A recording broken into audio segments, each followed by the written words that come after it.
지난 2010년 6월 28일 미국 뉴욕 북쪽의 서펀이라는 한 작은 마을 호텔에 한국인 130여 명이 모였습니다. 이들은 30일까지 2박 3일 동안 하늘색 셔츠를 맞춰 입고 오리엔테이션, 특강, 새벽기도, 예배 등의 프로그램을 진행했습니다. 언뜻 보기에는 한인교회 수련회와 다를 게 없었습니다. 그런데 이 행사는 교회 수련회가 아니라 가족 수련회였습니다. 이 행사는 지금은 고인이 되신 방질 목사님의 조부인 박만준 할아버지의 미국에 사는 후손들이 모여서 수련회를 열고 있었습니다. 그리고 또 100세가 된 방질 목사님을 기념하기 위한 의미도 담고 있었습니다. 더욱이 여기 참석한 130명 중에는 목사가 20명, 장로가 16명, 권사가 16명, 의사가 17명, 교수가 13명, 판사가 2명, 회계사가 3명 등 속세나 종교계 등 어느 쪽을 막론하고 만만치 않은 맨파워를 보여주고 있었습니다. 하지만 박만준 할아버지로부터 7대 손까지 모두 모인 이 수련의 구심점은 방질 목사님이셨습니다. 어쩌면 해 토픽에도 나올 만한 모습의 가족 수련회의 그 구성원이었지만 이런 모임이 가능한 그 자체가 100세 넘은 방질 목사님의 도덕적이고 영적인 삶이 대단한 리더십을 발휘했기 때문에 가능했습니다. 사실 바깥에서 존경받는 것보다 더 어려운 것이 가까운 가족이나 친지들에게 존경받는 것입니다. 그런데 방질 목사님은 한국 기독교계에서도 가장 존경받는 분 중에 한 분이시고 가까운 가족이나 친지들에게도 정말 존경받는 큰 어른이셨던 겁니다. 방질 목사님은 어떻게 이런 삶을 사셨고 믿음의 선배로도 존경받고 또 집안의 큰 어른으로도 존경받을 수 있었는가? 한마디로 목사님은 기도하는 사람이었습니다. 중국에서 선교사로 사역하던 방질 목사님은 중국이 공산화됐을 때 모든 나라의 선교사들이 중국을 떠나갔습니다. 그런데 마지막까지 유일하게 딱 남은 한 사람, 그 사람이 방질 목사님이셨습니다. 얼마 지나지 않아서 1957년 중국 공산당은 방질 목사님도 추방해서 결국 한국으로 돌아와야만 했습니다. 목사님이 공산화된 중국 땅에서 목숨을 걸고 계속 사역할 수 있었던 것은 다른 것 아닌 바로 이 기도 힘이었습니다. 방질 목사님은 오늘이 내 인생의 마지막이다 생각하고 하나님과 기도로 소통한다라고 말했습니다. 여러분, 우리가 기도를 시작하는 바로 그 순간에 하나님이 움직이신다는 사실을 믿으십니까? 하나님은 우리와 함께 하십니다. 하나님께서 우리와 함께 하시지만 내가 기도하는 그 순간에 하나님께서 움직이신다는 그 현장을 내가 체험할 수 있습니다. 기도한다는 것은 하나님과 소통하는 거잖아요. 하나님과 소통하게 되면 하나님 움직이신다는 사실을 느낄 수 있다는 거예요. 내가 기도하지 않으면 하나님 움직이셔도 내가 느끼지 못합니다. 하나님께서 움직이시면서 내게 말씀해 주셔도 내가 하나님의 말씀 속에 제대로 반응치 못한다는 겁니다. 그래서 우리는 하나님 움직이심을 느끼지 못하면 하나님 불신하기도 하고 하나님의 도우심을 믿지 못한다는 겁니다. 오늘 보면 11절 12절 말씀을 읽습니다. 이 베드로가 정신이 들어 이르되 내가 이제야 참으로 주께서 그의 천사를 보내어 나를 헤롯의 손과 유대 백성의 모든 기대에서 벗어나게 하신 줄 알겠노라 하여 깨닫고 마가라 하는 요한의 어머니 마리아의 집에 가니 여러 사람이 거기에 모여 기도하고 있더라. 감옥에서 나온 베드로는 이제 정신이 들었습니다. 자신이 감옥에서 빠져나긴 했는데 정신이 들지 못해서 어떻게 됐는지 처음에는 알지를 못했습니다.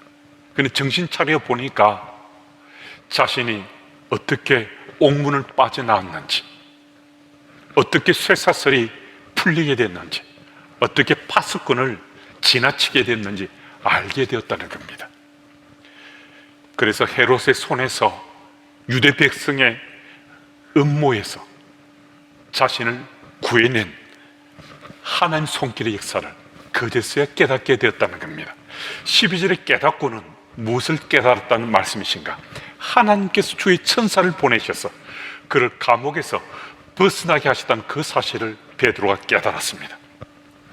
여러분, 하나님께서 우리를 구하시고자 천사를 보내신다는 이 사실도 믿으십니까? 11절 말씀을 보면 베드로가 주께서 그의 천사를 보내어 나를 헤롯과 유대 백성들의 모든 기대에서 벗어나게 하신 줄 알았다고 말씀합니다. 무슨 말씀이신가? 베드로가 천사의 도움을 받은 것이 이번이 처음이 아니라는 거예요. 천사가 베드로를 도와서 그를 감옥에서 벗어나게 해 주었는데도 별로 놀라지 않습니다. 생경한 체험이 아니라는 겁니다. 지금까지 베드로의 삶 가운데 주께서 천사를 보내셔서 그를 위경에서 수차례 반복해서 건져내셨다는 거죠. 그래서 이번에도 하나님께서 천사를 보내셔서 자신을 구하셨다고 고백하고 있는 것입니다. 천사가 어디 있어? 천사는 없어. 구약 성경에나 나올 만한 얘기지. 지금 어디 천사가 있겠어? 그렇지 않습니다. 천사는 영적인 실체입니다. 하나님께서 부리시는 영이십니다. 천사들에 관한 말씀은 구약 성경뿐만 아니라 오히려 신약 성경에 더 많은 스토리로 등장하고 있습니다. 우리가 지금 살펴보고 있는 이 말씀에도 주께서 그의 천사를 보내어서 라고 말씀합니다. 하나님께서 주의 천사를 보내셔서 주의 백성을 구하신다라고 말씀해 주시는 겁니다. 어느 선교사의 간증입니다. 선교사님이 그 현장에서 1년 동안 열심을 경주하며 복음을 전했지만 단 한 사람도 주께로 돌아오지 않았습니다. 고민이 되는 거죠. 마음이 상하기도 했습니다. 그런데 설상가상 길을 가다가 강도를 만나서 지갑과 가진 물건을 다 빼앗기게 됐습니다. 그런데 강도짓 하던 그 두 강도가 뭔가 깜짝 놀라면서 칼도 내팽개치고 지갑도 빼앗은 물건도 그냥 두고 도망치더라는 겁니다. 선교사님은 무슨 일이 일어났는지 깨닫지 못했습니다. 저녁 무렵이 됐는데 바로 그 두 강도가 선교사님 집을 찾아왔습니다. 낮에는 주변 사람을 느껴서 어쩔 수 없이 도망쳤는지 모르는데 이제 밤에 해를 가려고 이들이 찾아왔는가 보다라고 생각했습니다. 그런데 이 두 강도 갑자기 선교사님 앞에 무릎을 꿇더라는 겁니다. 선교사님 물었습니다. 왜 그러냐고. 그랬더니 이 두 강도가 말합니다. 자신들이 선교사님의 지갑과 물건을 뺏어 도망치려 하는데 선교사님 뒤편에 10명의 군인들이 총을 겨누고 있더라는 겁니다. 그래서 너무나 놀라서 다 팽개치고 도망을 쳤는데 생각해 보니까 선교사님이 군인들을 풀어서 자기들을 잡아내리라 라고 생각이 되어서 용서를 구하고 이제 예수를 믿을 수밖에 없다 해서 선교사님을 찾아왔다는 겁니다. 선교사님이 그 순간 깨달았습니다. 하나님께서 천사를 보내셨구나. 하나님께서 천사를 보내셔서 나를 구하셨구나 라고 깨닫게 됐습니다. 그래서 선교사님이 선교지에서 복음을 전해서 구원받게 한 영혼이 바로 이 두 강도가 처음이었다는 겁니다. 파송한 교회로 돌아와서 말씀을 전하는 가운데 이 간증을 하셨다는 겁니다. 예배를 마친 후에 선교 후원하는 10명의 교우들과 함께 티타임을 했는데 그 중에 한 분이 이렇게 물었습니다. 선교사님, 오늘 간증한 그 사건이 언제 일어났습니까? 언제 일이 일어났습니다라고 말했더니 그분이 깜짝 놀라면서 이런 말을 덧붙였습니다. 선교사님, 그날은 우리 선교 후원자 10명이 함께 모여서 선교사를 위해서 중보 기도했던 바로 그날이었습니다. 그렇습니다. 하나님께서는 천사를 보내시면서 우리를 위기에서 건져내시는 분이십니다. 여러분, 우리 기도는 하나님과 소통하는 현장입니다. 우리가 기도하는 그 순간에 하나님이 움직이십니다. 하나님의 움직이심이 생의 문제를 해결하는 그 출발점의 사실을 우리는 잊지 말고 기억해야 됩니다. 하나님께서는 오늘도 우리 삶 가운데 역사하시고 간섭하시고자 움직이십니다. 우리가 오늘 기도하기만 하면 기도 현장에서 하나님 움직이심이 내게 체험되는데, 주님은 우리를 도우시고 건져내시고 구하시는 하나님이십니다.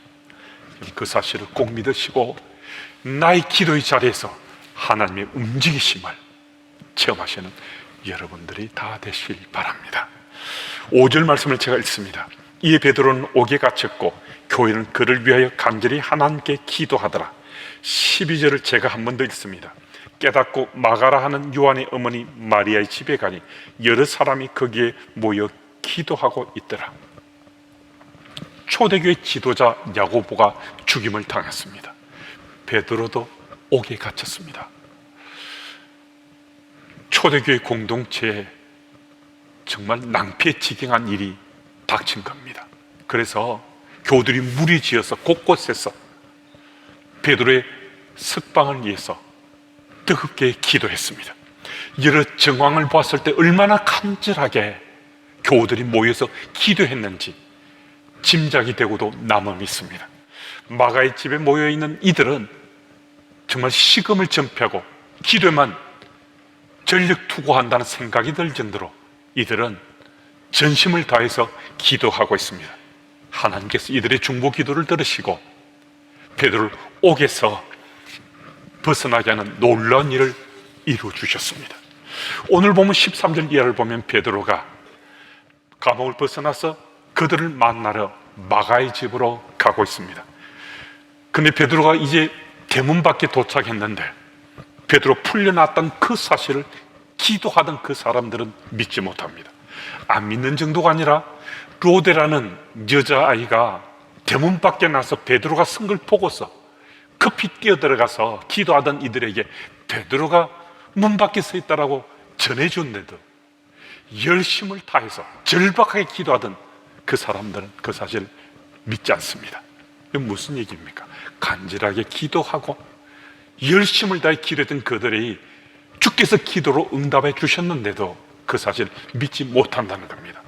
물론 정말 기적 같은 일이 일어났기에 처음에는 너무 당혹스러워서 이 사실을 믿지 못했을 수 있습니다. 또 기도는 했지만 설마 베드로가 이렇게 쉽게 감옥에서 풀려나리라, 이 사실을 또 믿지 못했을 수 있습니다. 그런데 여러분, 오늘 기도하는 이 사람들, 베드로를 위해서 중보했던 이들의 삶의 스토리가 어쩌면 우리의 모습일 수도 있습니다.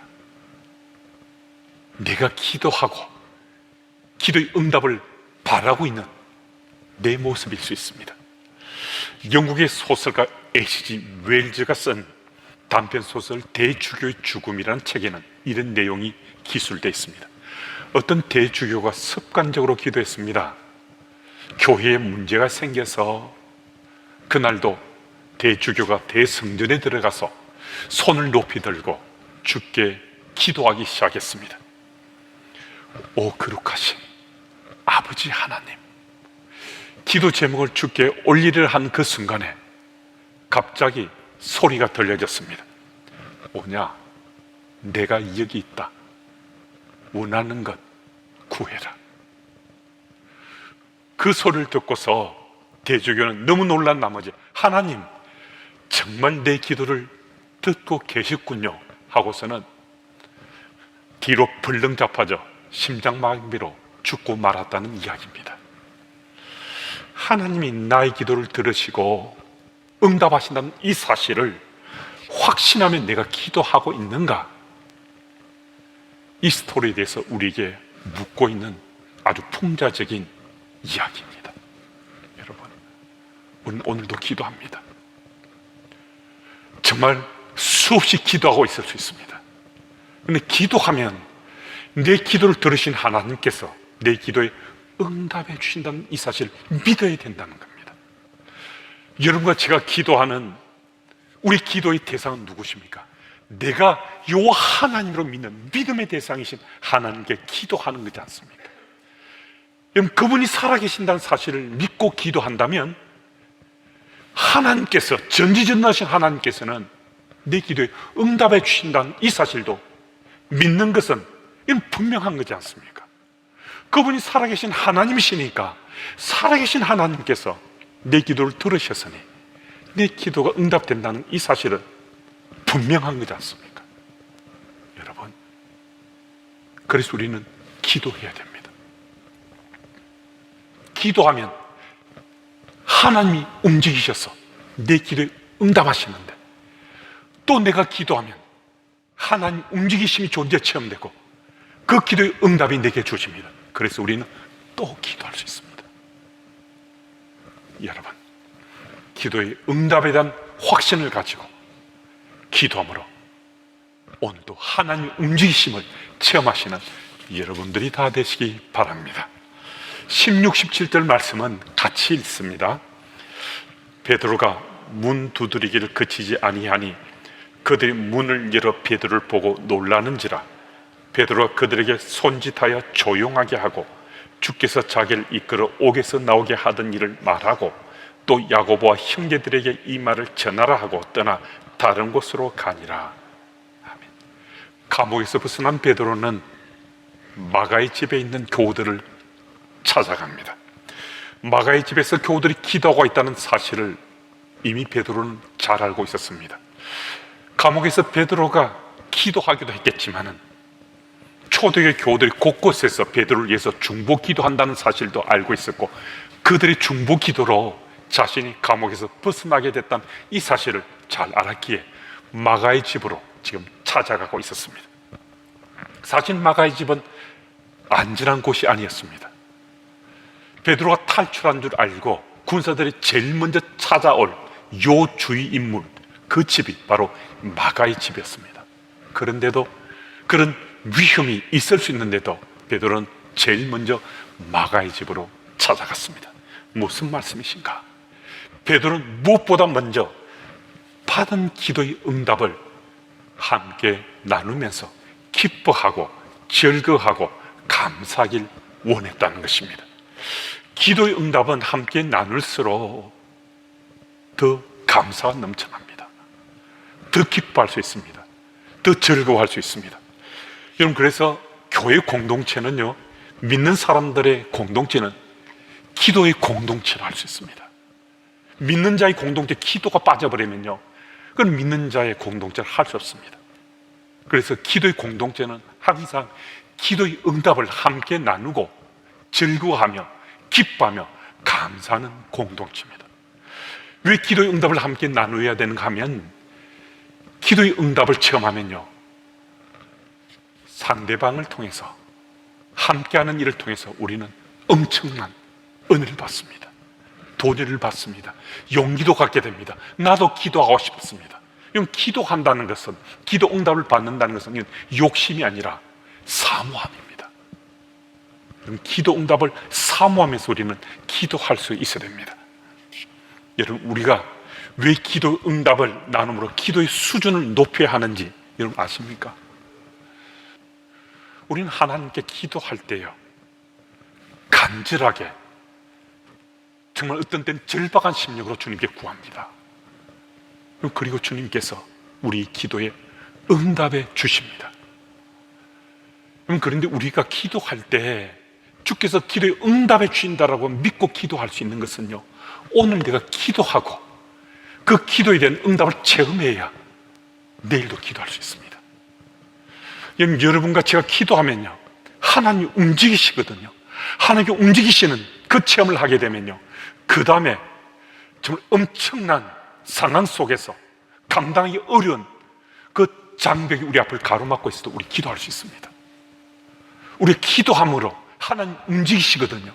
움직이신 하나님께 응답하신다는 사실을 내가 체험할 수 있습니다. 그 다음에는 더 기도의 수준을 높여서 우리 기도할 수 있습니다.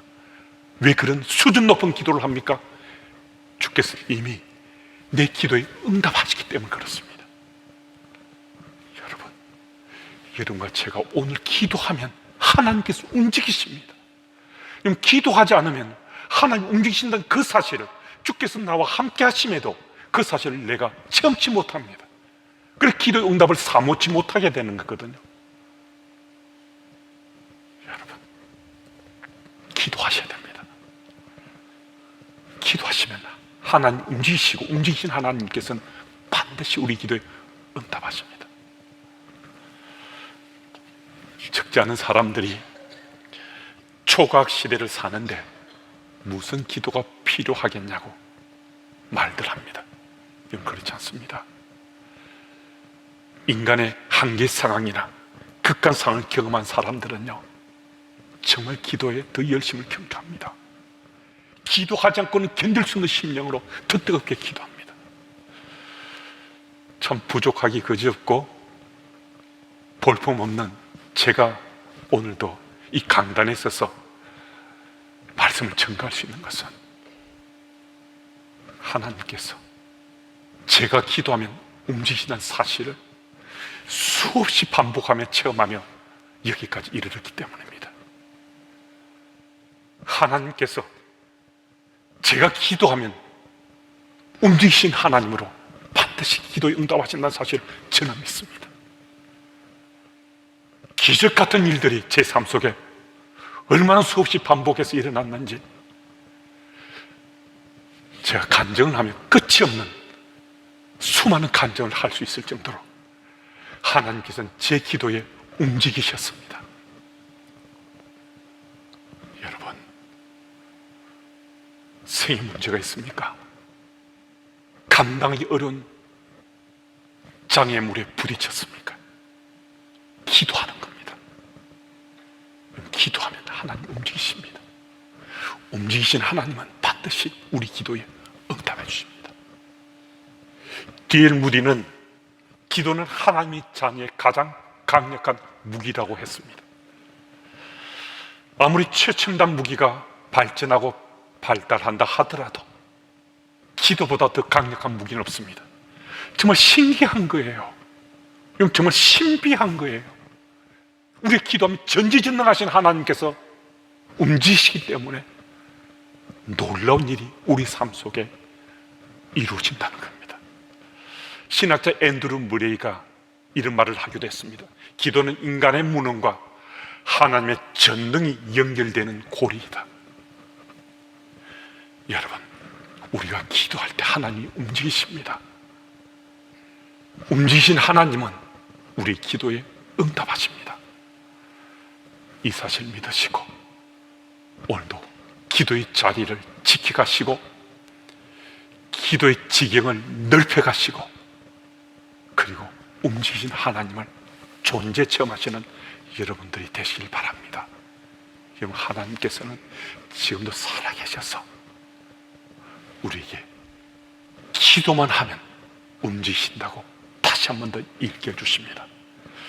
기도하시는 여러분과 제가 되기를 다시 한 번 더 예수 이름으로 소원합니다.